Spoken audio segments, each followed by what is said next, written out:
Ya, kita tiba di segmen terakhir dialog tentang beda pendapat terhadap wacana reshuffle Kabinet Kerja antara Wapres Yusuf Kala dan juga Presiden Jokowi. Mas Said, ini kalau kita bicara soal tak bisa dipungkiri sebetulnya kan soal reshuffle kabinet ini kan dibahas di publik gitu. Ya. Banyak hasil-hasil survei yang mengatakan tidak puas dengan kinerja pemerintahan. Terus ada yang mengatakan bahwa ini 6 bulan ini waktu yang cukup sebetulnya untuk memberi kesempatan kepada administrasi yang saat ini untuk menunjukkan kinerjanya, tapi ternyata mungkin kurang memuaskan gitu. Mereka menuntut adanya reshuffle, bahkan dari PDIP juga membahas soal ini gitu. Apakah Anda melihat bahwa sebetulnya ya mungkin ini analisis yang dangkal gitu ya. Ketika pejabat negara mengatakan sebentar lagi akan ada reshuffle, itu juga sebetulnya upaya untuk menarik popularitas. Iya. Saya kira kalau itu yang disasar oleh JK misalnya ya, itu yang disasar oleh JK, ini kan bukan sedang menjelang pemilu gitu. Jadi juga kalaupun tujuannya itu manfaat atau dampak kepada dia juga tidak terlalu besar, tetap saja dia menjadi wakil presiden. Lain kalau itu disampaikan menjelang pemilu. Seperti dulu menjelang 2009 Pak JK itu mulai berbeda pandangan dengan Pak SBY karena sama-sama ingin maju misalnya. Kalau sekarang kan enggak. Nah, jadi dalam posisi ini sebetulnya juga kita harus memperhatikan reshuffle ini pada dua hal sebetulnya Mas Budi. Yang pertama ini kalau kita bicara tentang reshuffle atau perombakan susunan kabinet itu, maka ada dua hal. Yang pertama ini adalah bisa dalam bentuk reposisi, gitu. Jadi menteri yang ada pindah tempat saja, gitu. Ya. Atau yang kedua ini presiden bisa mendasari pada prinsip tadi itu. Prinsip tanggung jawab ada pada presiden, maka presiden memberhentikan menteri yang dianggap terutama itu menjadi masalah bagi atau beban bagi dia. Sekali lagi, apa yang menjadi kesalahan presiden ya itu harus menjadi apa yang menjadi kesalahan menteri, tanggung jawabnya ada pada presiden. Itulah konsekuensi sistem presidensial. Maka kalau orang mengatakan ini 6 bulan masih baru, belum bisa diukur dan sebagainya, saya mengatakan hal yang berbeda. Kalau ukuran kinerja, oke, kita bisa debatable soal itu. Tapi kalau ukuran apakah boleh presiden 1 hari pun menteri diangkat, besok dia pecat, besok dia berhentikan, bisa saja. Sepanjang punya alasan, bisa saja itu sekali lagi. Karena tanggung jawab pada dia. Kalau menterinya konyol, tanggung jawabnya sama dia.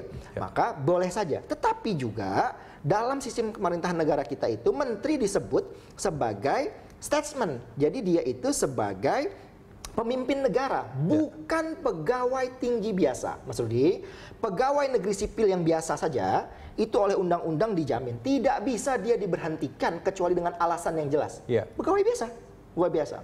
Ada orang hilang di laut, sekian, itu nggak bisa otomatis selama sekian waktu langsung dipecat, nggak bisa. Tunggu dulu nasibnya gimana nih orang nih, saking diproteksinya.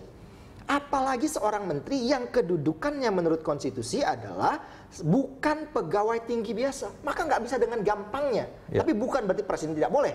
Jadi harus ada satu kondisi yang namanya alasan. Presiden harus punya alasan. Iya, dan alasannya itu yang punya juga presiden. Presiden kan? itu subjektif presiden. Yang penting ada alasan. Nggak misalnya karena like or dislike gitu loh. Ya, dan seterusnya. Nah, oleh sebab itu, maka dalam yang reposisi tadi, yang kedua ini presiden bisa memberhentikan, memasukkan orang baru. Gitu. Nah, saya melihat ada sejumlah nama yang bisa direposisi, tapi sebagian artinya Anda juga melihat bahwa reshuffle itu sebetulnya satu hal yang urgent untuk dilakukan saat ini. Saya kira ya, karena ada persoalan yang serius ya. Kalau kita bicara tentang misalnya kondisi politik. Hari ini, belakangan ini kita merasakan ada instabilitas politik.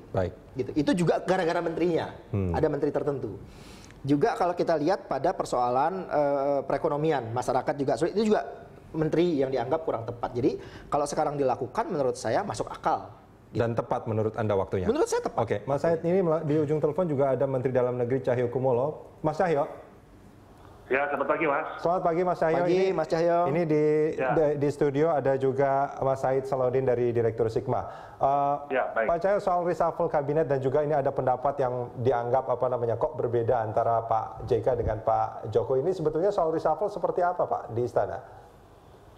Begini ya, sebenarnya yang saya pahami, karena saya selalu diundang rapat kalau Bapak Wapres rapat terbatas, mengkoordinasikan beberapa hal, tidak pernah sedikit pun Bapak Wapres, termasuk Bapak Presiden dalam memimpin rapat terbuka itu menyinggung masalah reshuffle.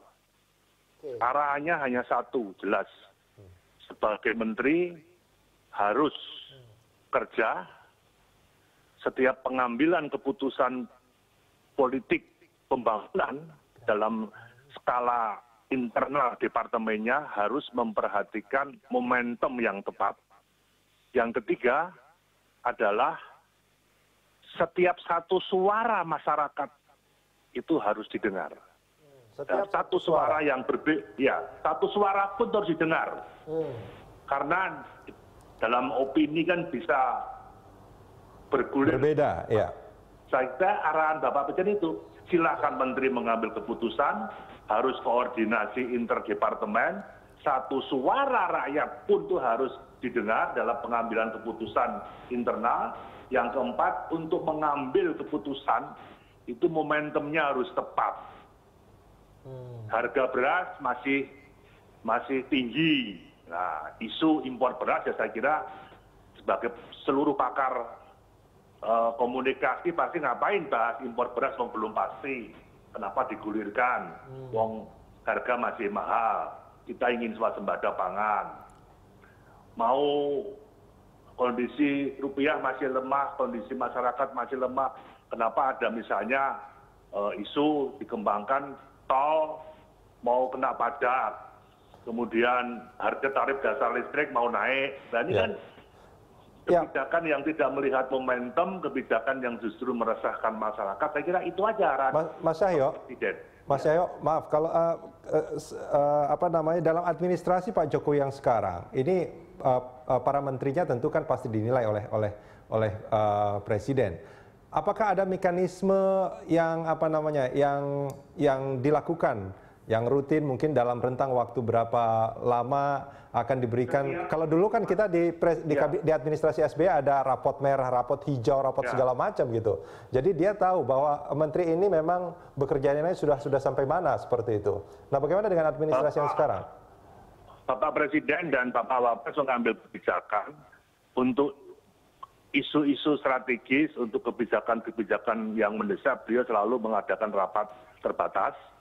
Kemudian kalau ada hal-hal yang sifatnya harus hari itu, dan kemudian Bapak Presiden lagi acara keluar daerah atau luar negeri, langsung di take over oleh Bapak Wapres. Bapak Presiden setiap bulan itu memaparkan hasil monitoring beliau sebagai Presiden, apa yang dikerjakan, apa yang mendapat respon positif, apa yang mendapat respon negatif dari masyarakat. Terbuka, sebulan sekali. Misalnya, Cahyo, Anda mendapatkan opini media per hari berapa? Yang negatif apa? Yang positif apa? Yang negatif, coba dicari ke depan. Mungkin bisa diambil titik mana yang perlu disampaikan kepada masyarakat. Ini kan hanya masalah komunikasi, mengkomunikasikan ke masyarakat saja. Saya kira para pengamat, para tokoh-tokoh masyarakat, sampai masyarakat kecil pun dalam berbagai talk show di TV, di radio yang sampai berjam-jam mereka bicara, saya kira sesuatu masukan yang cukup bagus, sehingga seorang menteri apakah akan membuat kebijakan A, ini bagaimana masyarakat kira-kira? Nah, ini saya kira. Maaf Mas Cahyo, saya boleh mengutip pernyataan Mas Cahyo bahwa ini hanya sekedar masalah komunikasi, artinya kalau boleh saya simpulkan, apa yang menjadi survei di masyarakat yang mungkin kurang puas dengan kinerja pemerintahan ini sebetulnya karena masyarakat tidak paham sebetulnya bahwa saya kira seluruh menteri sudah kerja, seluruh menteri sudah berbuat. Kalau kita kumpul-kumpul ngerumpi misalnya ya dalam satu acara atau sebelum rapat kabinet, tidak pernah ada satu menteri yang menyinggung atau membicarakan masalah reshuffle. Dan menurut Anda juga reshuffle itu belum diperlukan saat ini ya? Urusan reshuffle, urusannya Bapak Presiden itu aja. Baik. Dan menurut Anda reshuffle juga tidak diperlukan saat ini? Terserah Bapak Presiden, mau tiap hari reshuffle, mau 1 tahun reshuffle, tapi yang penting seluruh menteri sepakat kita kerja. Seluruh menteri sepakat kita siap dievaluasi. Mas seluruh Cahyo, menteri sepakat itu aja, Mas. Terima kasih banyak sudah bersama kami. Terima kasih, selamat pagi, Mas. Selamat pagi sekali. Oke. Baik, ini pernyataan dari Menteri Dalam Negeri Cahyokumolo ini menarik sebetulnya, Mas. Sangat-sangat menarik ya. pernyataan beliau yang terakhir bagus sekali. Jadi memang kalau urusan yang menjadi kewenangan presiden, menteri jangan ikut campur. Beliau sebetul tadi, gitu terserah Pak Jokowi mau kapan saja. Nah, tetapi yang menarik statement yang awal beliau tadi itu, bahwa dalam rapat-rapat yang selalu diikuti oleh Pak Cahyo itu tidak ada arahan Pak Presiden untuk melakukan reshuffle ternyata. Penjelasan Pak Cahyo tadi. Ya, Presiden hanya ingin mengevaluasi, itu diceritakan oleh Pak Cahyo tadi. Nah, oleh sebab itu, maka kembali kepada dua kemungkinan yang kita diskusikan di awal tadi ini, apakah pernyataan Pak Jokowi yang mengatakan tanya Pak JK, itu karena Pak Jokowi tidak memahami ya bahwa kewenangan itu ada pada dia, atau yang kedua dia sebenarnya sedang ingin menyindir. Jadi dari penjelasan Pak Cahyo ini saya ketemu jawaban ini. Yang kedua ini dia sedang menyindir ini sebetulnya gitu. Tanya Pak JK. Jadi sebenarnya dia mengatakan itu nggak benar, cuman dia tidak bisa menyatakannya secara eksplisit. Dan ingin mengatakan bahwa Pak JK, urusan reshuffle itu adalah urusan saya, bukan urusan Anda. Ya, sebetulnya itu message-nya dia mau sampaikan itu. Baik, ya, Mas Said. jadi saya baru bisa, tadi kan kecenderungan saya yang pertama ya, bahwa Pak Jokowi kurang memahami. Tapi rupa-rupanya penjelasan Pak Cahyo tadi ini membuat ini menjadi lebih clear bahwa ini Pak Jokowi tidak pernah mengarahkan. Kalau tidak pernah mengarahkan, bagaimana mungkin Pak JK bisa mengatakan akan segera gitu. Mas Said, terima kasih banyak sudah bersama kami di Dialog Pagi. Terima kasih.